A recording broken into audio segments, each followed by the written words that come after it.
Hello everyone.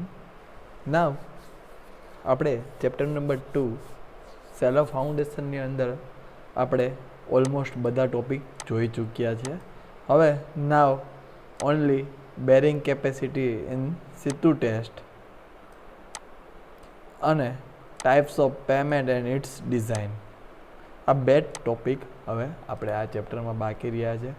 નાવ આજે આપણે bearing capacity from in situ test જોશું.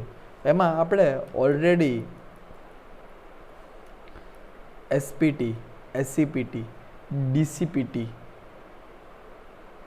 જોઈ ચૂકેલા છે પહેલાં ચેપ્ટર નંબર 1માં ઇન્વેસ્ટિગેશનમાં. સો એસપીટી, એસસીપીટી, ડીસીપીટી જોઈ ચૂક્યા. ઓનલી નવું આપણે આ ત્રણેયની પ્રોસિજર જોયેલી છે અને ટોટલી બધી વસ્તુ જોયેલી છે. ભાઈ કઈ રીતે એની બેરિંગ કેપેસિટી ફાઇન્ડ કરે. ન્યૂમાં આપણે એક આ પીએલટી પ્લેટ લોડ ટેસ્ટ એક નવું એક જ છે ઓનલી. સો આજે આપણે બીજું બધું જોઈ ચૂકેલા છે એટલે આપણે ઓનલી એક પ્લેટ લોડ ટેસ્ટ જોશું. આ બીજી ત્રણ મેથડ આપણે ઓલરેડી ચેપ્ટર નંબર 1માં વિડીયો લેક્ચરમાં આપણે ઓલરેડી જ છે. જો તમારે જોવી હોય તો તમે જૂના વિડીયો લેક્ચર જોઈ શકો છો. આપણે ક્લાસરૂમમાં બધા અપલોડેડ જ છે. સો પ્લેટ લોડ ટેસ્ટ આપણે જનરલી બેરિંગ કેપેસિટી ફાઇન્ડ કરવા માટે યુઝ થાય છે. સો એની કઈ રીતની પ્રોસિજર છે, કયા રીતના ક્યાં ઇન્સ્ટ્રુમેન્ટ જોવે છે ને કઈ રીતે એના આઉટપુટ મળે છે આપણને, એ આપણે જોશું. આ તમે ફિગર જોઈ શકો છો. General arrangement of plate load test છે કે ભાઈ એનું એરેન્જમેન્ટ કઈ રીતે હોય છે. એમાં એક મેજર પાર્ટ છે પ્લેટ, જે તમે નીચે જોઈ શકો છો.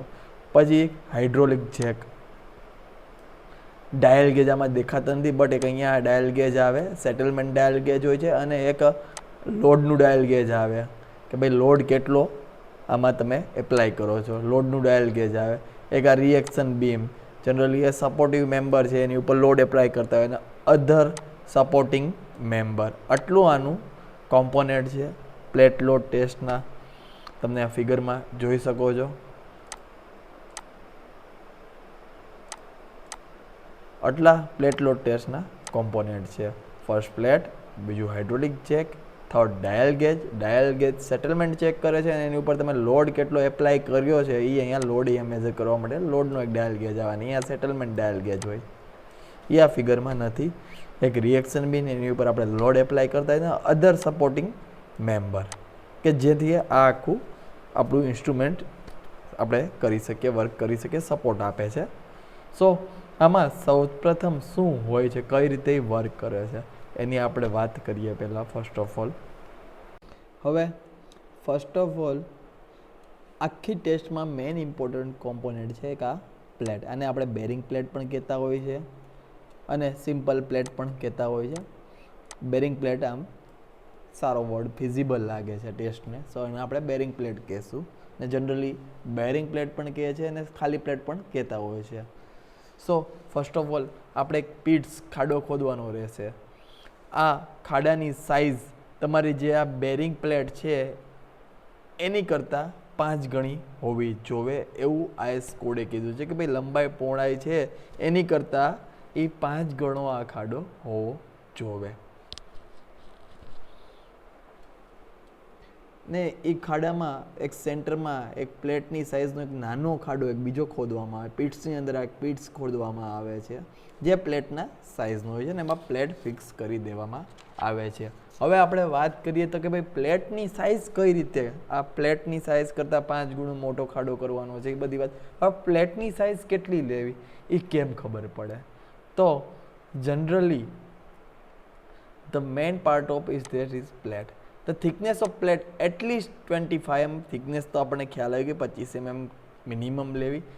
Size of plate depend 300 to 750 nearly depend on the footing size. કે ભાઈ સાઇઝ છે પ્લેટની કે ભાઈ સ્ક્વેર છે, રેક્ટેન્ગ્યુલર છે કે સર્ક્યુલર છે, વોટ એવર ગમે એ સાઇઝ હોય, એ સાઇઝ આખી પ્લેટની ડિપેન્ડ કરે છે ફૂટિંગ તમારું ત્યાં કઈ રીતનું આવે છે, તમે ત્યાં ડેપ્થ કેટલી ઊંડાઈએ ફૂટિંગ કરવાના છો એ તમે કઈ રીતનું ફૂટિંગ આવે છે ત્યાં એકચ્યુઅલી તમે એસ્કેવેશન જે ફૂટિંગનો ખાડો છે એ કેવડો કરવો કઈ રીતનો કરવો એ બધું ડિપેન્ડ કરે છે સાઇઝ ઓફ પ્લેટ. પહેલાં હું એવું ઇઝ્યુમ કરું કે ભાઈ મારું ફૂટિંગ છે એનું હું ખાડો કરું છું એ 1.2 બાય 1.2, એની ડેપ્થ 1.2 છે અને એની વિડ્થ 1.2 છે, સ્ક્વેર આખું ફૂટિંગ છે 1.2 બાય 1.2 બાય 1.2. તો પ્લેટની સાઇઝ અત્યારે આપણે એસ્ક્વેશનનો ખાડો કરીએ છીએ એની સાઇઝ આપણે અત્યારે એઝ્યુમ કરી લીધી ભાઈ 1.2 1.2 1.2, 3 ડાયમેન્શનલ આર 1.2. તો હવે એનો જે રેશિયો થાય 1, તો પ્લેટની પણ તમારે એવી સાઇઝ લેવાની કે ભાઈ એનો રેશિયો પણ 1 જ થવો જોઈએ. બેનો રેશિયો સિમિલર હોવો જોવે તો તમે આ ટેસ્ટ પરફોર્મ કરો.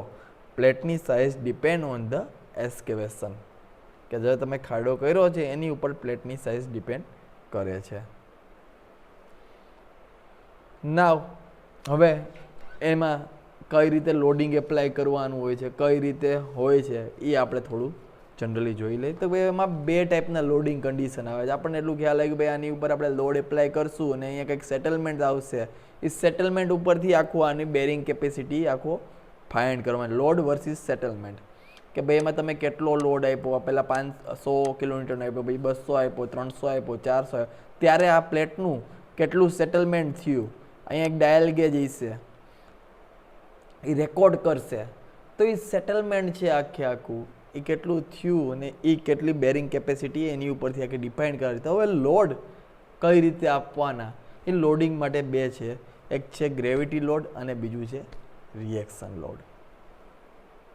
હવે ગ્રેવિટીની લોડની અંદર તમે આ ફિગર જોઈ શકો છો. અહીંયા એક આ પ્લેટ છે, એ પ્લેટ ઉપર sand bag, cement bag, whatever તમે અહીંયા માથે લોડિંગ કરી શકો છો.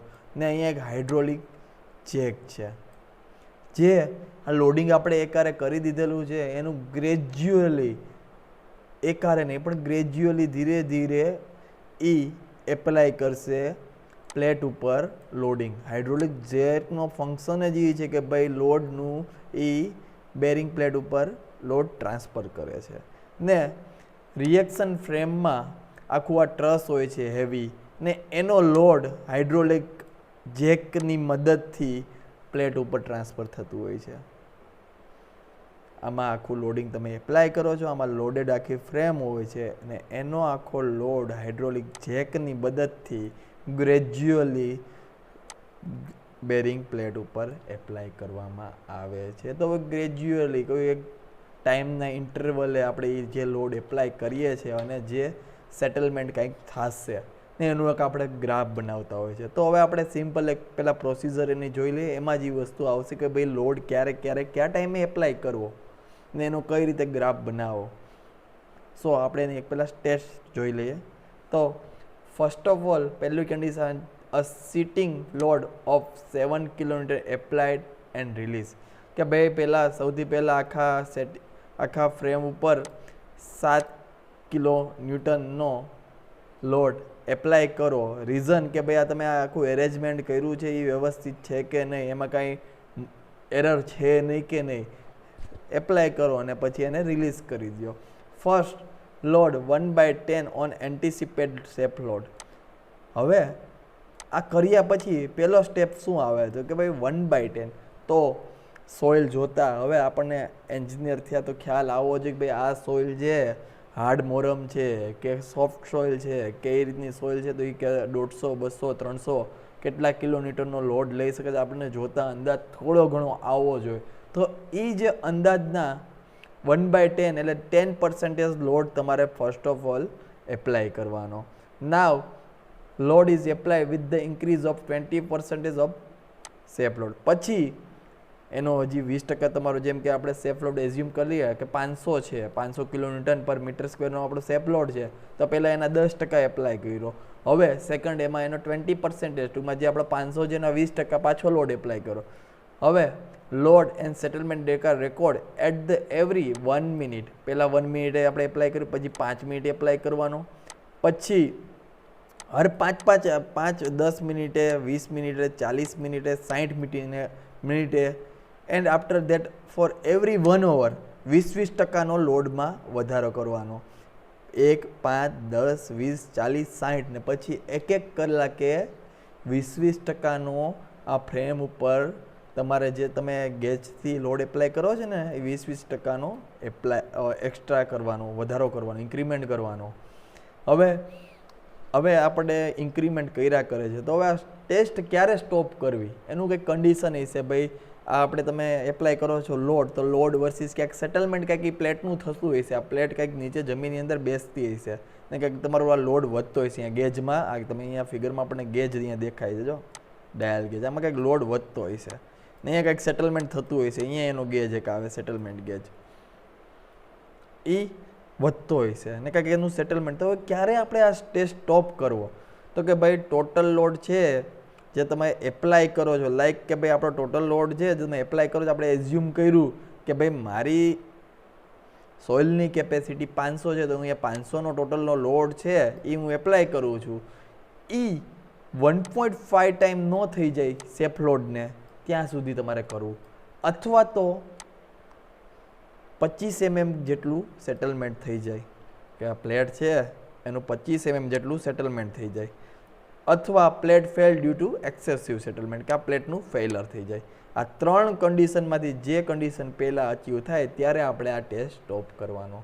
બહુ સિમ્પલ પ્રોસિજર છે, મારા ખ્યાલથી બધાને સમજણ આવી ગઈ છે. ભાઈ આખી ફ્રેમ સેટ કરવાનો, અહીંયા એક સેપ લોડ આપણે એઝ્યુમ કર્યો કે ભાઈ મારી જમીન છે એ 500 કે 600 કિલોન્યુટન ખમી શકશે, તો એટલો આપણે અહીંયા લોડિંગ ઉપર એપ્લાય કર્યો.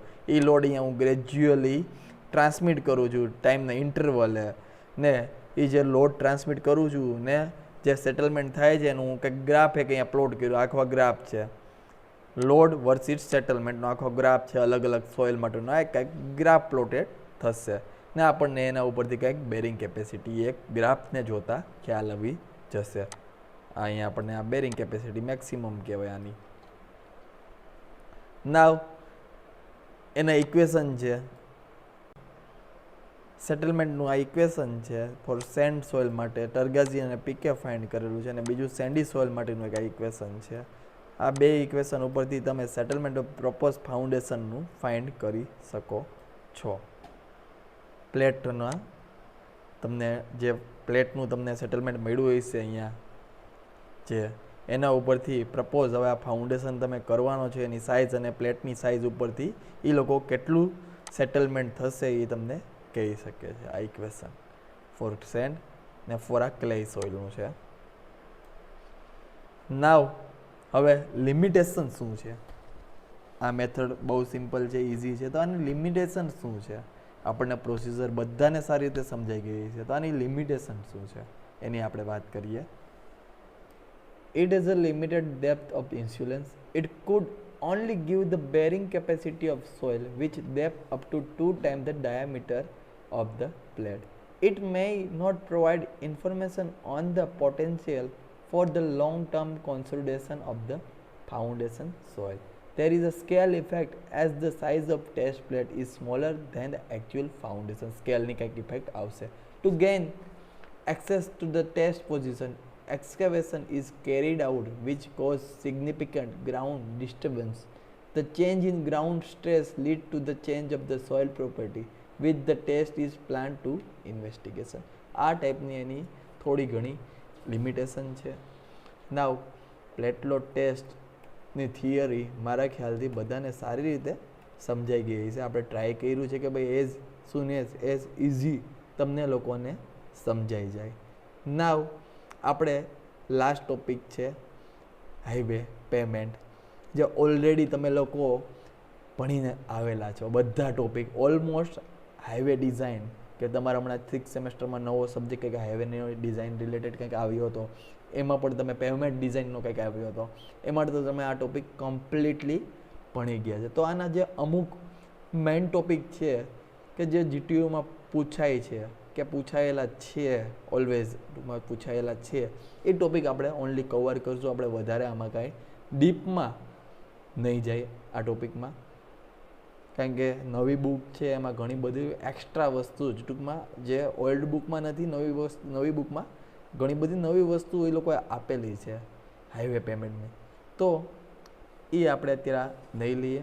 એવું લાગશે તો લાસ્ટમાં આપણે સિલેબસ કમ્પ્લીટ થઈ જાય, ટાઈમ વધશે તો આપણે એ પાછું હાઈવેના ડિઝાઇનના એક્ઝામ્પલ ને એના સ્ટેપ ને એ બધું જોશું. અત્યારે એમાં જે પૂછાતા આઈએમપી ક્વેશ્ચન છે, like simple introduction, object, function, type ને એ બધું આપણે કવર કરશું. વધારે આપણે કવર કરશું નહીં ઓન અત્યારે. પછી જો ટાઈમ વધશે તો આપણે 100% કવર કરશું. તો આપણે હાઈવે પેમેન્ટનું નેક્સ્ટ લેક્ચરમાં જોશું. આજે આપણે limitation of plate load test ને બધું પ્લેટ લોડ ટેસ્ટ સારી રીતે સમજી ગયા. જો તમને હજી કંઈ સમજાતું ન હોય તો મને ગમે ત્યારે તમે કોલ કરી શકો છો, કારણ કે કોલેજનું રિસ્ટ્રિક્શન હજી 10th તારીખનું કહે છે ગવર્મેન્ટે, પણ હવે ખુલે ક્યારે એ હજી કાંઈ અંદાજ નથી. સો તમને કાંઈ સમજાતું ન હોય તો ગમે ત્યારે તમે મને પૂછી શકો છો. ઓકે, તો આજનો લેક્ચર આપણે અટકાવીએ. નેક્સ્ટ લેક્ચરમાં હાઈવે પેમેન્ટનું જે કંઈ બી અમુક જે ટોપિક છે જીટીયુમાં પૂછાય છે એ ટોપિક આપણે કવર કરીને આગળ નેક્સ્ટ ચેપ્ટર ડીપ ફાઉન્ડેશન ઉપર આપણે આગળ વધશું. તો thank you very much all of you. આજનો લેક્ચર આપણે અહીંયા અટકાવશું.